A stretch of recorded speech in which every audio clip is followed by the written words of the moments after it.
Ġesu tela fuq id-dgħajsa u d-dixxipli marru warajh. U qamet taqliba kbira fuq il-baħar, hekk li l-mewġ beda jgħatti d-dgħajsa, iżda hu kien rieqed.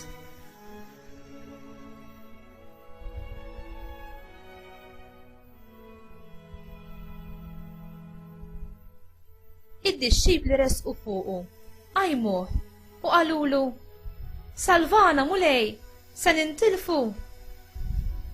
U qalilhom: Dan il-biża' kollu għalfejn? Jan jista' fidi ċkejkna.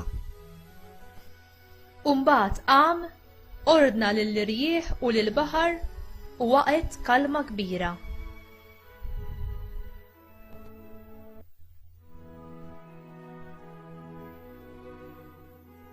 Dawk staġbu u bdew jgħidu: Dan xi bniedem hu biex sal-irjieħ u l-baħar jisimgħu minnu.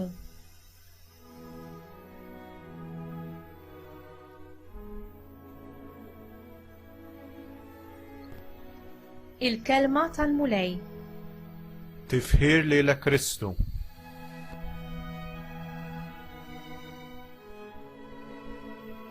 X'hemm aktar qawwi mill-biża', anki mill-biża' tal-mewt li titlef ħajtek. L-Iskrittura tagħtina tweġiba. M'hemmx biża' fl-imħabba, imma l-imħabba perfetta tkeċċi l-biża' l barra. Mill-ewwel ittra ta' San Ġwan, kapitlu 4, vers 18.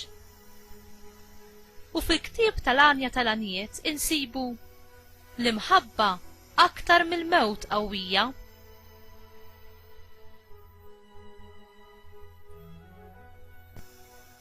Il-preżenza ta' Ġesu rieqed fit-tempesta u l-baħar imqalleb tirrivela il-fidi rieqda tad-dixxipli tiegħu. Huma beżgħu li ser jitilfu ħajjithom minkejja li kellhom lill-mulej u s-sit magħhom fuq id-dgħajsa. Huma kienu reqdin għal Kristu filwaqt li huwa kien preżenti għalihom meta kellhom tant bżonnu.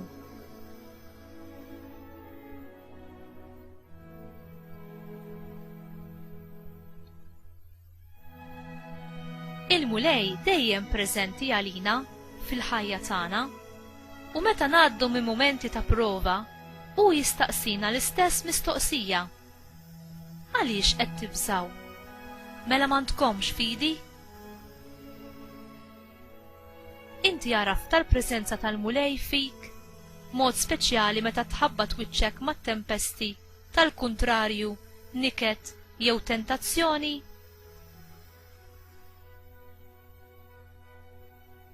Kull darba li nkunu mħabta bit-tiġrib, il-mulej qiegħed hemm preżenti bl-istess messaġġ: Jiena hu, la tibżax.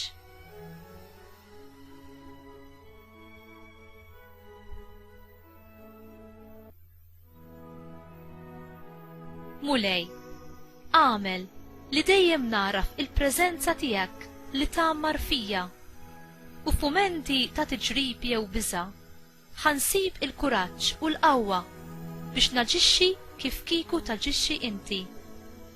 Għenni u għallimni inserraħ fuqek f'kull ċirkustanza tal-ħajja tiegħi u li nafda fl-għajnuna tiegħek kemm fil-kuntrarju kif ukoll fit-tiġrib. Amen.